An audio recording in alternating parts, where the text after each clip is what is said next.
Jadi pahlawan ini banyak.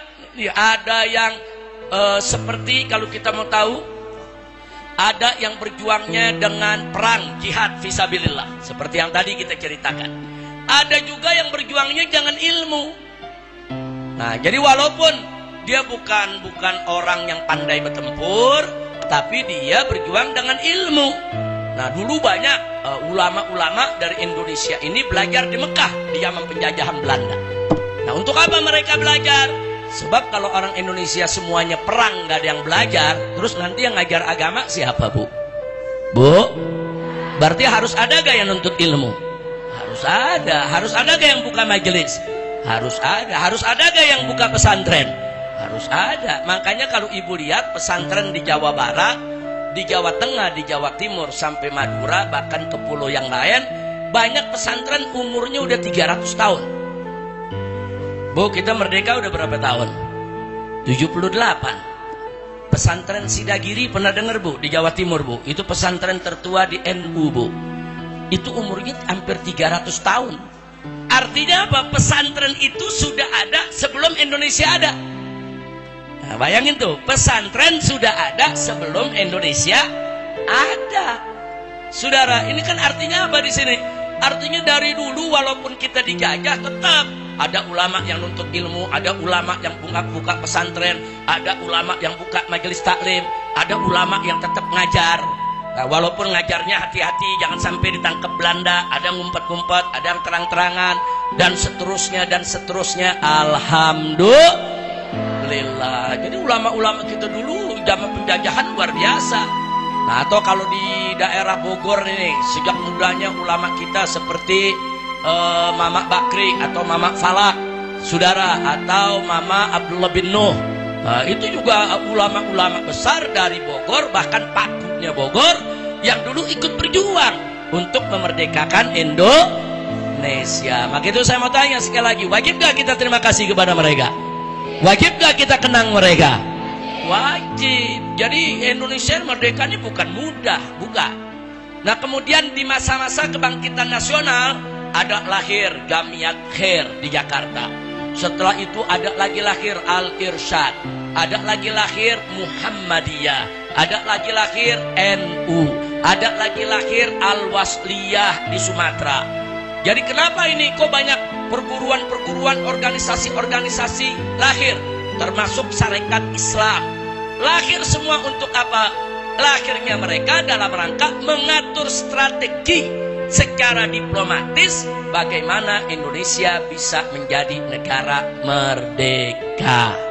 Nah, itu namanya strategi. Strategi dalam perjuangan itu bukan hanya dengan bedil, tapi juga perlu ada strategi-strategi diplomatis. Nah, jadi karena itu kayak dulu Bung Karno, Bung Hatta melakukan strategi diplomatis, berdebat sama Belanda, berunding sama Belanda, duduk dalam konferensi perundingan dengan Belanda atau dengan Jepang. Nah, sementara Jenderal Sudirman angkat senjata, bawa pasukan gerilya di Jawa Barat, di Jawa Tengah, mereka angkat senjata perang. Ini namanya bagi-bagi tugas. Ada yang tugasnya diplomatis secara politik, ada yang tugasnya angkat senjata perang, ada juga tugasnya ulama buka pesantren jagain umat. Alhamdulillah. Nah, justru karena jasa para ulama kita itulah, walaupun kita dijajah 350 tahun oleh Belanda, saudara, tapi alhamdulillah dari Sabang sampai Merauke yang mayoritas tetap umat Islam. Bu, bayangin kalau nggak ada ulama, bayangin kalau nggak ada kiai, kalau nggak ada ajengan, bayangin kalau nggak ada pesantren, nggak ada majelis taklim. Wah, bisa-bisa Indonesia pada ikut agama Belanda semua. Karena Belanda dari negerinya dia bawa itu misionaris. Dia sebar itu misionaris di seluruh Indonesia supaya masuk agama mereka. Nah, diantaranya yang sedikit kena daerah Cianjur, Bu, ada tuh satu kampung, Bu, ya. Satu kampung tuh semuanya ikut agama Belanda. Di Sukabumi tuh ada dikit ikut agama Belanda. Di Jakarta pinggiran kampung sawah dekat Bekasi tuh ada ikut agama Belanda. Tapi mayoritas yang namanya Jawa Barat identik dengan Islam. Orang kalau dengar Jawa Barat, ya Islam, karena mayoritas umat Islam. Nah, kenapa Jawa Barat bisa mayoritas Islam? Ya karena perjuangan para ulama. Ulamanya bertahan. Itu di Tasikmalaya, Bu. Itu pondok pesantren Zainul Mustafa kalau tidak salah, itu di Tasikmalaya, Bu. Itu satu keluarga ditangkap Belanda, guru mesantri dipenggal sama Jepang. Jadi habis mereka perang sama Belanda, Jepang masuk, dia lawan lagi Jepang. Nah, Ibu kalau datang itu ke pondok pesantrennya, itu nggak jauh dari pondok pesantren ada pemakaman pahlawan yang dulu dipenggal oleh Jepang. Kiainya dipenggal, santrinya dipenggal, ustadznya dipenggal. Kenapa? Karena mereka menolak Indonesia dijajah oleh Jepang. Jadi alhamdulillah dari dulu sampai hari ini para ulama, para kiai semua masih tetap konsisten berjuang menjaga umat Islam. Kira-kira jelas gak, Bu? Jelas gak, Bu? Nah, sekarang begitu udah merdeka, kiai mau dimusuhin.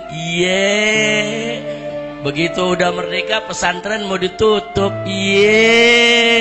Pesantren udah ada dari sebelum kita merdeka. Betul?